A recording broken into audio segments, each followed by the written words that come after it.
காவேரி வந்து பழைய விஷயங்களை எல்லாம் பற்றி கேட்டோன்னே வந்து விஜய் வந்து யோசிக்கிறாரு.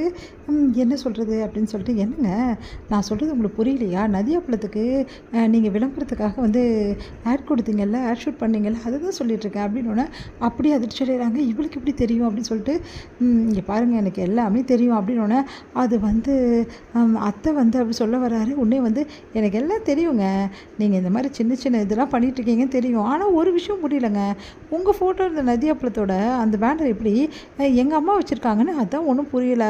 அது எப்படி வந்ததுன்னு தெரியாதுன்னு சொல்கிறாங்கன்னு. ஓ அப்படியா, நல்ல காலம் அவங்க சொல்லிட்டாங்களா? அப்பாடா நம்ம எதாவது உளராமல் இருந்தோமே, அது வரைக்கும் சந்தோஷம் அப்படின்னு நினச்சிக்கிறாரு விஜய். அடுத்து வந்து காவேரி வந்து சொல்கிறாங்க, குழந்தைய நான் கூட்டிகிட்டு போட்டுமா வீட்டுக்கு, எல்லாருமே இருக்கிறதால குழந்தைய நல்லா விளையாடுவா அப்படி சொன்னோன்னே சரின்னு சொல்லிட்டு விஜயும் வந்து குழந்தைய வந்து போகலாம் அப்படின்னு சொல்கிறாரு. குழந்தையும் ரொம்ப சந்தோஷப்படுறா. நம்ம அம்மாவும் அதுக்கப்புறமா காவேரியும் கிளம்புறாங்க. அப்போ விஜய் வந்து நானே கூட்டிட்டு போய் விடுறேன்னு சொல்லிட்டு அவரே ட்ராப் பண்ணுறதுக்காக போகிறாரு. இங்கே வந்து எல்லாருமே ரொம்ப சந்தோஷம் அடைகிறாங்க விஜய் பார்த்தோன்னே. அடுத்து வந்து விஜய்கிட்ட ஜாலியாக எல்லோரும் பேசுகிறாங்க, கலர்னு பேசுகிறாங்க.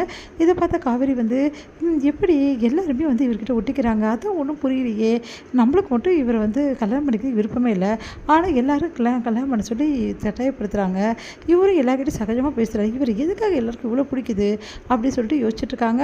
அடுத்து ரொம்ப சந்தோஷமாக எல்லார்கிட்டையும் பேசிட்டு விஜய் வந்து குழந்தைய விட்டுட்டு கிளம்புறாரு. ஒன்றும் பிரச்சனை இல்லை, ஊருக்கு போகிற வரைக்கும் அம்மா இங்கே இருக்கட்டும், எனக்கு எந்த பிரச்சனையும் இல்லைன்னு விஜய் சொல்கிறாரு. அதை கேட்டு காவேரி ரொம்ப சந்தோஷப்படுறாங்க, எல்லாருமே சந்தோஷப்பட்டுட்டு இருக்காங்க. அடுத்து வந்து மாமா அப்படின்னு சொல்லிட்டு போயிட்டு யமுனாவும் நம்ம தான் பேசுகிறாங்க.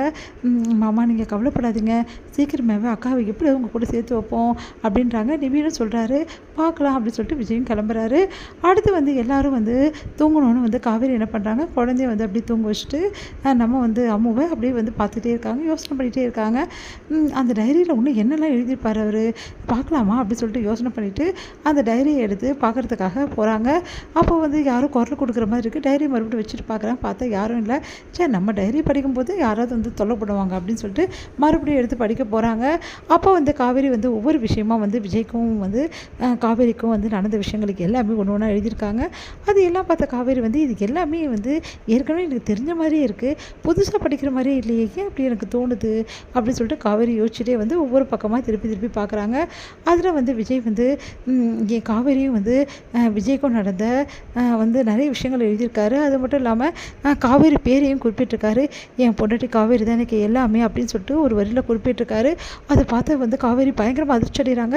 பொண்டாட்டி காவேரியா, காவேரி அவங்க ஒய்ஃப் பேரும் காவேரியா, என்னடா இது ஒன்றும் புரியல, பொண்ணு பேரும் காவேரி அதனால தான் வச்சுருக்காங்களா, ஏன் இந்த விஷயத்தை என்கிட்ட விஜய் மறைச்சாரு, என்கிட்ட யாருமே சொல்லலை அப்படின்னு சொல்லிட்டு மறுபடியும் பக்கத்தை திரும்ப போகிறாங்க. பார்த்தா வந்து அவங்க அம்மா வந்து காவேரி அப்படின்னு சொல்லிட்டு குரல் கொடுக்குறாங்க.